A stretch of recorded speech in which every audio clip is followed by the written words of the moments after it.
కాబట్టి ఏదో కథలు చెప్తాడనో ఏదో విని కొద్దిసేపు వెళ్ళిపోదామనో కాదు, కానీ మన విశ్వాసాన్ని మనం బలపరచుకోవడానికి, మన విశ్వాసంలో మనము సంపూర్తిగా ఎదగడానికి, మనల్ని చూస్తే ఎలా కనిపించాలి? క్రీస్తులా కనిపించాలి. ఆ విధంగా ఎదగాలి. ఒక్క రోజులో వచ్చేది కాదు అది.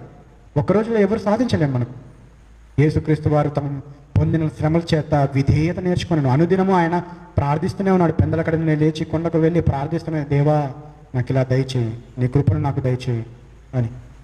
ఆ విధంగా సంపాదించుకొని అంత గొప్ప పేరు సంపాదించుకున్నాడు ఆయన. అంత గొప్పగా జీవించాడు, మనకు విమోచకుడు అయ్యాడు, ఇప్పుడు మనకు రాజు అయ్యాడు, ప్రభు అయ్యాడు. కాబట్టి మనం అలా జీవించవచ్చు. జీవించే అవకాశం ఉందని క్రీస్తు జీవించాడు. అవకాశం లేకపోతే క్రీస్తు కూడా జీవించలేకపోయేవాడు. కానీ ఆయన జీవించి చూపించాడు. ఇదిగో రక్తమాంసములు పరిశుద్ధంగా జీవించగలవని జీవించి చూపించాడు. కాబట్టి మనము అలా జీవిద్దాం. పొరపాట్లు జరుగుతూ ఉంటాయి, తప్పులు చేస్తూ ఉంటాం. దినదినాభివృద్ధిలో దాటిని కడిగి వేసుకుంటూ రావాలి. మరలా ముందుకు నూతనంగా సాగుతూ తప్పులు చేయకుండా క్రీస్తులో నమ్మకం ఉంచుకొని, విశ్వాసం ఉంచుకొని, మనం ఏమని విశ్వాసం మనము మరణిస్తే పునరుద్ధానులం అవుతాము, క్రీస్తు వలె తండ్రిని చేరుకుంటామనే నిరీక్షణైనా కాదా?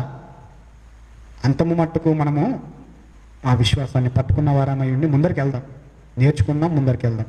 ఈ మాటలను తెలియజేస్తూ ఈ కార్యక్రమాన్ని ముగిస్తున్నాను. మీ అందరికీ